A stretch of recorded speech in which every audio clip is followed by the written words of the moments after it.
Hi students, मैं दिनेश प्रजापति शिक्षा live में आपका स्वागत करता हूं। शिक्षा लाइव यूपी बोर्ड क्लासेस में आपका स्वागत करता हूं। आज से हम क्लास 10 के भौतिक विज्ञान को स्टार्ट कर रहे हैं, जिसमें पहली यूनिट है प्रकाश। प्रकाश अर्थात लाइट। प्रकाश को इंग्लिश में कहते हैं लाइट। तो आज हम जो है भौतिक विज्ञान के पहले चैप्टर लाइट को पढ़ाएंगे और इसमें जितने भी इम्पोर्टेंट टॉपिक हैं उनको हम कवर अप करते हुए एक एक करके कवर अप करते हुए चलेंगे। और मेरे साथ में ही जो लाल और लाली पढ़ रहे हों, मेरे साथ में ही वो नोट्स बनाएंगे। और जैसा कि मैं जो है धीरे धीरे थोड़ा ऐसा करूंगा कि बहुत स्लो मोशन में पढ़ाने का प्रयास करूंगा, जिससे आपके नोट्स मेरे साथ ही प्रिपेयर होते चलें और जिससे आपको यूपी बोर्ड एग्जामिनेशन में अच्छे मार्क्स प्राप्त करने में हमारे नोट्स कारगर सिद्ध हों। आइए हम प्रकाश के टॉपिक को स्टार्ट करते हैं। तो प्रकाश पहला यूनिट है प्रकाश। प्रकाश अर्थात लाइट। प्रकाश क्या है, मैंने यहां क्वेश्चन के रूप में लिख दिया है। पहली हेडिंग आप डालेंगे प्रकाश। What is light? प्रकाश क्या है? प्रकाश क्या है आप नोट्स में लिखेंगे, इसकी परिभाषा लिखेंगे या प्रकाश के बारे में पहले जान लीजिए। जब लिखवाना होगा तो हम परिभाषा को बताएंगे कि परिभाषा लिखें। प्रकाश क्या है? प्रकाश एक ऐसा भौतिक माध्यम है जो हमारे चारों तरफ की वस्तुओं को देखने में सहायता प्रदान करता है, प्रकाश कहलाता है। प्रकाश एक प्रकार की ऊर्जा है।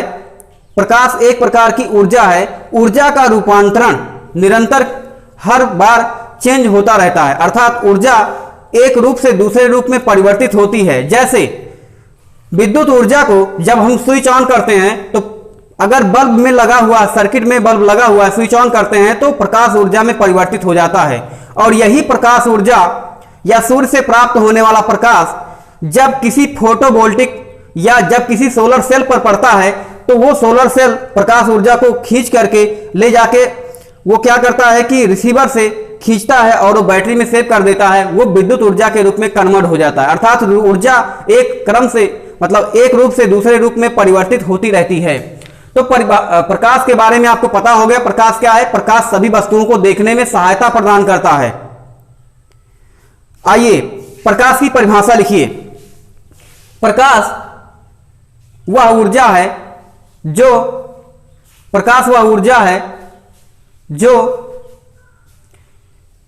किसी भी वस्तु को देखने में सहायता प्रदान करता है। या दूसरी परिभाषा लिखेंगे, प्रकाश वह संसाधन है, प्रकाश वह भौतिक संसाधन है जो हमारे दृष्टि ज्ञान को जागृत करता है, जो हमारे दृष्टि ज्ञान को जागृत करता है, प्रकाश कहलाता है। आगे लिखेंगे, लाइन छोड़ के लिखेंगे, प्रकाश की चाल, प्रकाश की निर्वात में चाल 3.0 गुणे 10⁸ मीटर प्रति सेकंड होता है। फिर से लिखेंगे, प्रकाश की निर्वात में चाल 3.0 गुणे 10⁸ मीटर प्रति सेकंड होता है। यह प्रकाश की डिफिनीशन हो गई। आइए चलते हैं दूसरे टॉपिक पर, प्रदीप्त एवं अप्रदीप्त वस्तुओं पर। प्रदीप्त और अप्रदीप्त वस्तुएं क्या होती हैं, इसके बारे में चर्चा कर लेते हैं, इसके बारे में जानकारी कर लेते हैं। इसकी परिभाषा भी साथ में ही नोट्स बनाते हुए आप लोग चलिएगा। आइए, प्रदीप्त वस्तुओं की, प्रदीप्त की इंग्लिश होती है ल्यूमिनस और अप्रदीप्त की होती है नॉन ल्यूमिनस और वस्तुओं का होता है बॉडीज। अर्थात प्रदीप्त एवं अप्रदीप्त वस्तुएं luminous and non luminous bodies.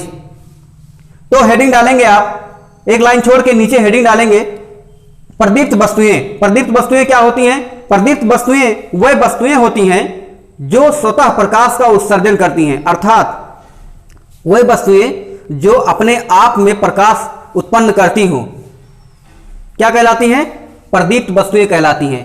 वह वस्तुएं जो अपने आप प्रकाश का उत्सर्जन करती हों उन्हें प्रदीप्त वस्तुएं कहते हैं। परिभाषा में लिखेंगे, वह वस्तुएं जो स्वतः प्रकाश का उत्सर्जन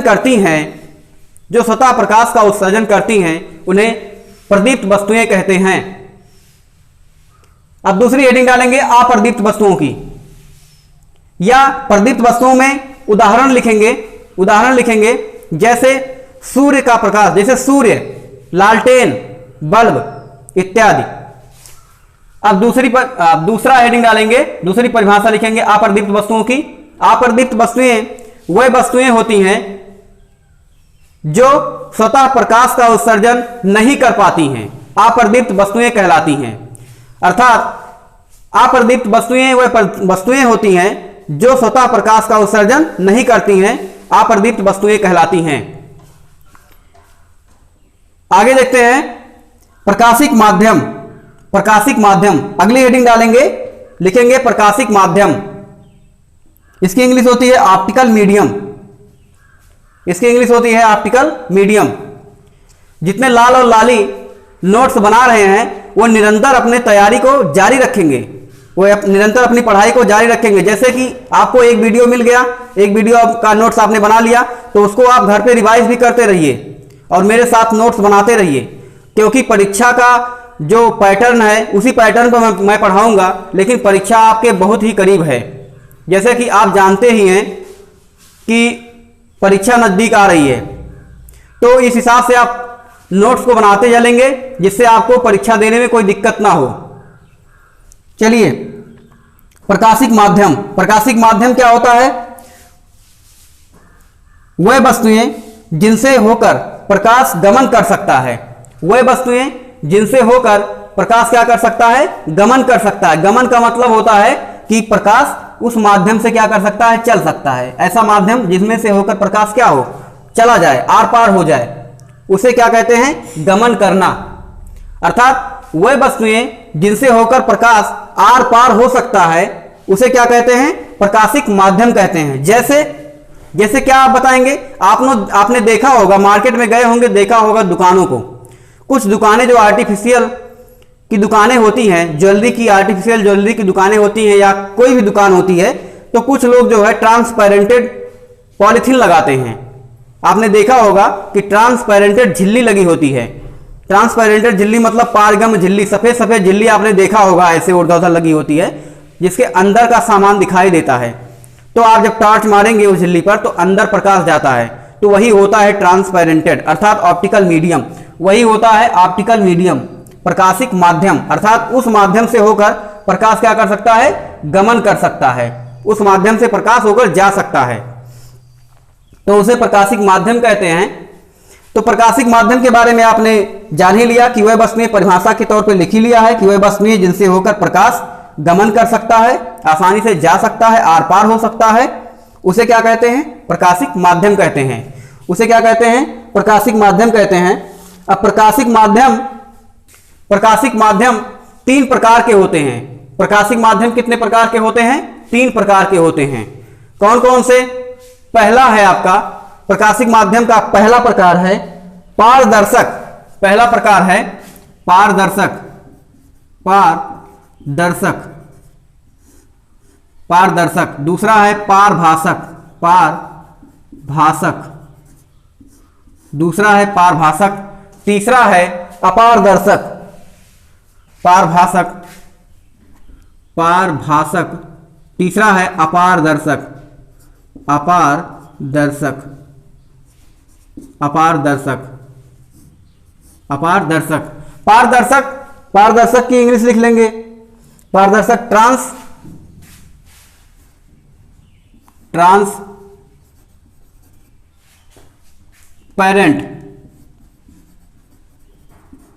ट्रांसपेरेंट। और पारभासक का हो जाएगा ट्रांसलूसेंट।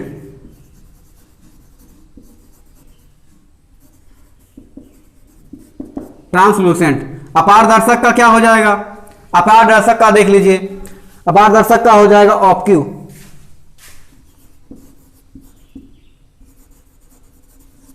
अपारदर्शक का हो जाएगा ऑब्क्यू।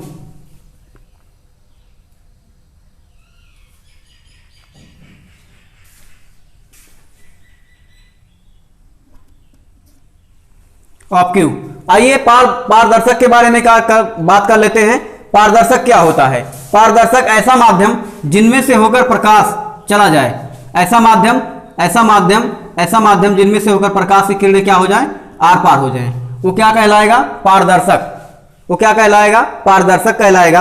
अर्थात पारदर्शक की परिभाषा अगर लिखना चाहें तो लिख लें।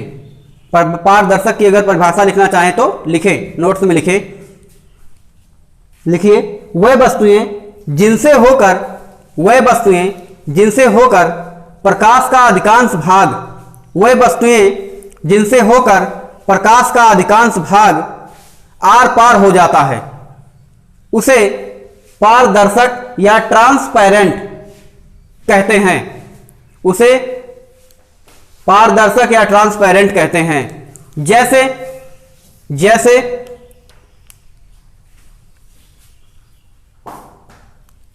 हवा, पानी, कांच इत्यादि।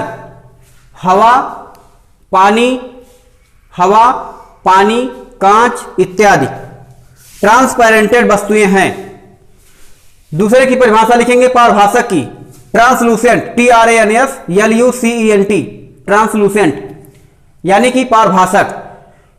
पारभाषक की परिभाषा लिखेंगे, वह वस्तुएं जिनसे होकर प्रकाश का अधिकांश भाग आर पार नहीं हो पाता है, उसे पारभाषक कहते हैं। उसे पारभाषक कहते हैं। जैसे घिसा हुआ कांच,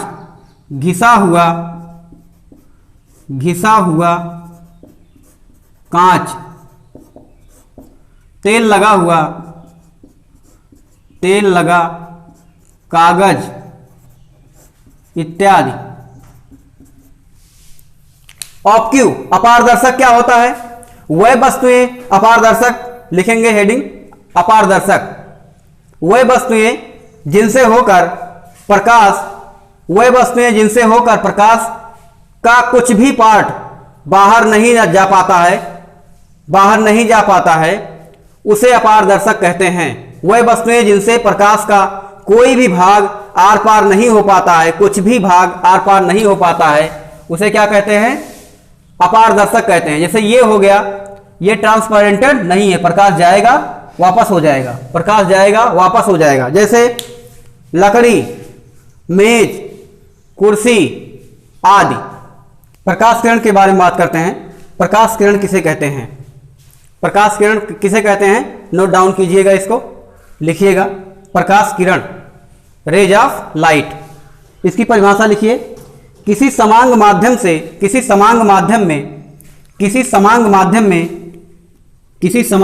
में एक बिंदु से दूसरे बिंदु तक,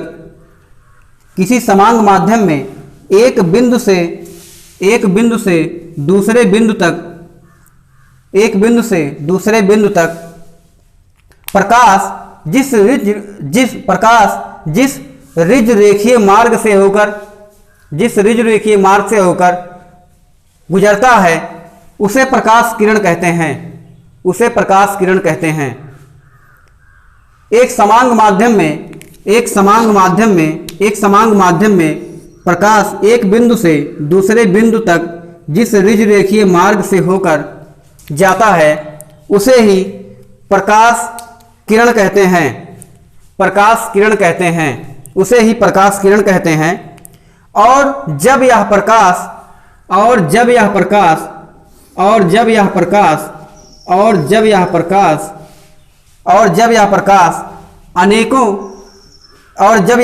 एक समूह के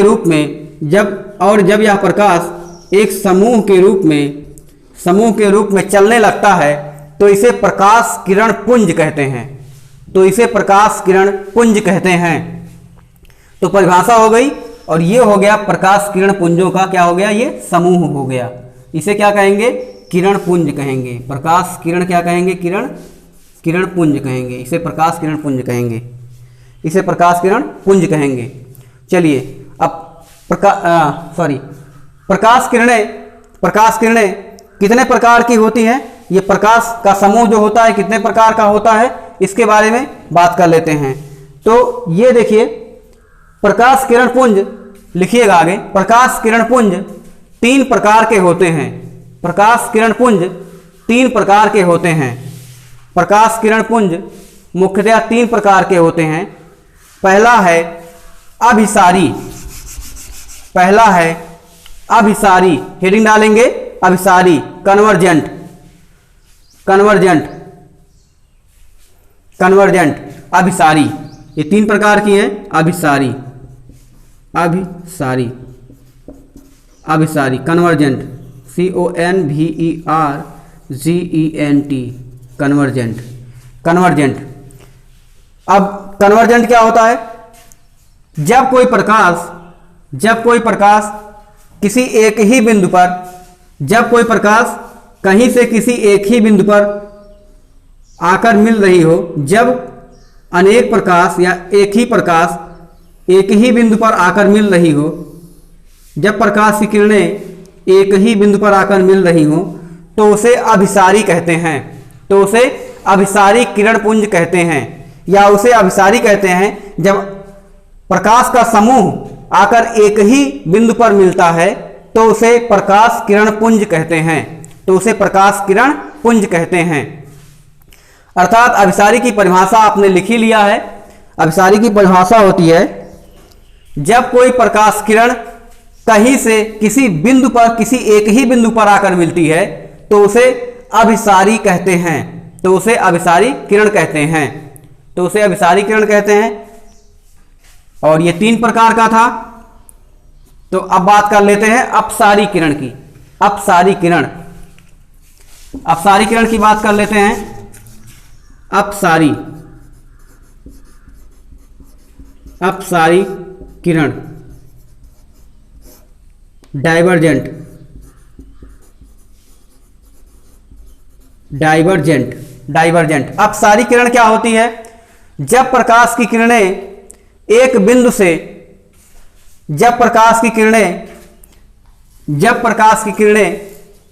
एक ही बिंदु से, एक ही बिंदु से आती हुई प्रतीत होती हैं, एक ही बिंदु से आती हुई प्रतीत होती हैं, एक ही बिंदु से आती हुई प्रतीत होती हैं। जैसे ये हो रहा है, ये जा रहा है कहीं, ये किरण जा रही है, ये निरंतर किरण क्या हो रही है? जा रही है।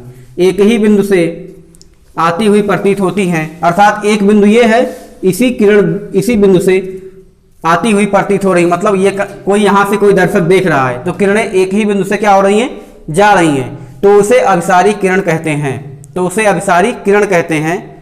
और जब ये समूह के रूप में चलने लगती है किरणें तो उसे अभिसारी किरण पुंज कहते हैं, तो उसे अभिसारी किरण पुंज कहते हैं। अगला है अभिसारी, तो आपने समझ लिया, अपसारी समझ लिया। और अगला है समांतर, समांतर किरण। इसको अब हम मिटा दे रहे हैं क्योंकि यहां पे स्पेस कम बचा है। समांतर किरण, समांतर किरण, समांतर, समांतर किरण, समांतर किरण। समांतर किरण क्या होती है? समांतर किरण के बारे में चर्चा कर लेते हैं। समांतर किरणें वह किरणें होती हैं जो एक दूसरे के निरंतर समांतर होती हैं। समांतर किरणें वह किरणें होती हैं जो एक दूसरे के समांतर चलती हैं, समांतर किरणें कहलाती हैं। और जब यही किरणें समूह के रूप में चलने लगती हैं तो इसे समांतर किरण पुंज भी कहते हैं, तो इसे समांतर किरण पुंज कहते हैं। आइए आज के लास्ट टॉपिक को खत्म करते हैं। इस वीडियो का लास्ट टॉपिक नहीं है, इस वीडियो के अगले टॉपिक में इसी प्रकाश के चैप्टर से ही रिलेटेड कुछ चीज़ें आगे बताई जाएंगी, लेकिन आज ये प्रकाश का परावर्तन हम आपको बता करके वीडियो को क्लोज करेंगे। अगर हमारे चैनल पर नए हैं तो लाइक शेयर सब्सक्राइब करें और अपने स्कूल के सभी बच्चों को बताएं, पढ़ सकें। प्रकाश का परावर्तन, प्रकाश का परावर्तन लिखिए, हेडिंग लिखिए, प्रकाश का परावर्तन। परिभाषा लिखिएगा, जब कोई प्रकाश किसी समांग माध्यम से, जब कोई प्रकाश चलकर किसी तल से टकराती है, जब कोई प्रकाश किसी समांग माध्यम से चलकर किसी तल से टकराती है, तो जब कोई प्रकाश किसी समांग माध्यम से चलकर किसी तल से टकराती है तो टकराने के बाद उसका अधिकांश भाग परावर्तित हो जाता है। प्रकाश का अधिकांश भाग परावर्तित हो जाता है। इस क्रिया को प्रकाश का परावर्तन कहते हैं। जैसे यहां से कोई प्रकाश चली, इस तल से टकराई, तल से टकरा करके वापस लौट जाएगी, और लौट जाएगी, तो इस क्रिया को, लौटने की इस क्रिया को प्रकाश का परावर्तन कहते हैं। आप सिंपली तरीके से लाल और लालियों समझ लें कि जब कोई प्रकाश किसी एक माध्यम से किसी तल पर किसी एक माध्यम से चलकर किसी तल से टकराता है, टकराकर ये वापस लौट जाएगा।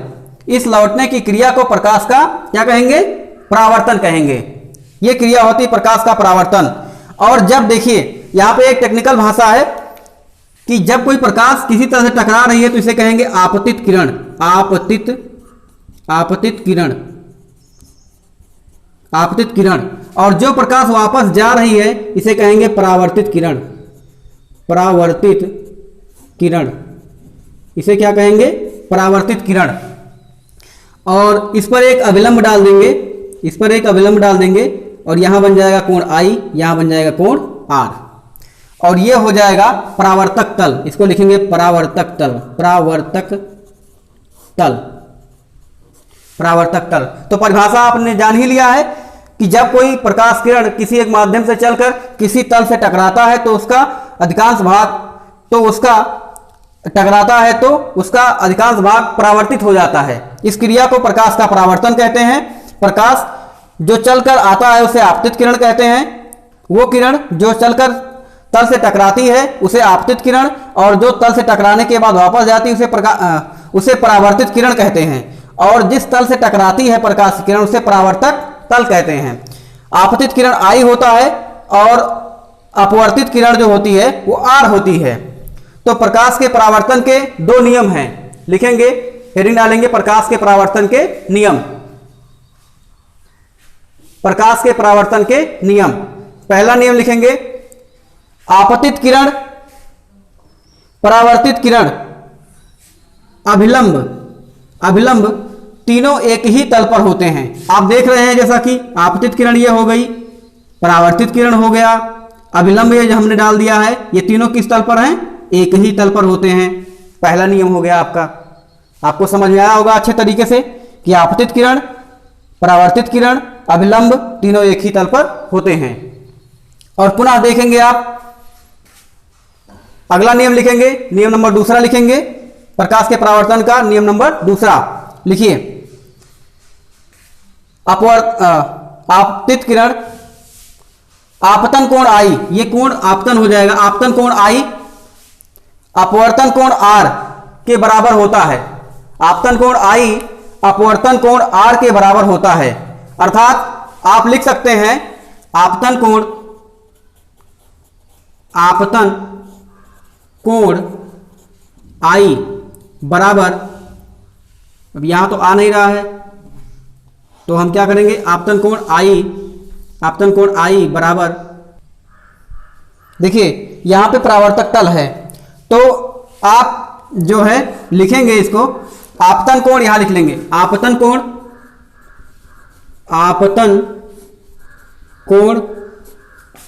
I बराबर अपवर्तन कोण R, अर्थात I बराबर R, अर्थात I किसके बराबर है? R के बराबर है। आपको जैसा कि फिगर में इस वीडियो का ये निचला तल शायद आपको दिखा नहीं होगा, तो आप अब इसको आसानी से समझ सकते हैं। तो इसी के साथ अगर हमारे चैनल पर नए हैं तो लाइक शेयर सब्सक्राइब करें, और अपने साथ पढ़ने वाले बच्चों को, अगर आपके पास कोई कॉन्टैक्ट नंबर हो उन बच्चों को, तो निश्चित ही उन बच्चों के पास भी फ़ोन करें और हमारे चैनल के बारे में बताएं, जिससे कि उनकी भी पढ़ाई आपके साथ बहुत बेहतर तरीके से हो सके। इसी के साथ मित्रों, जय हिंद। शिक्षा लाइव चैनल को सब्सक्राइब करना ना भूलें और प्रेस आइकन को दबाकर रखें, जिससे प्रत्येक दिन सुबह और शाम में मिलाकर के सुबह और शाम में मिलाकर के फिजिक्स भौतिक विज्ञान क्लास 10 और भौतिक विज्ञान क्लास 10 और इंग्लिश क्लास 10 की सुबह और शाम में एक वीडियो डेली डाले जाएंगे, जिससे कि आपकी पढ़ाई निरंतर चलती रहे।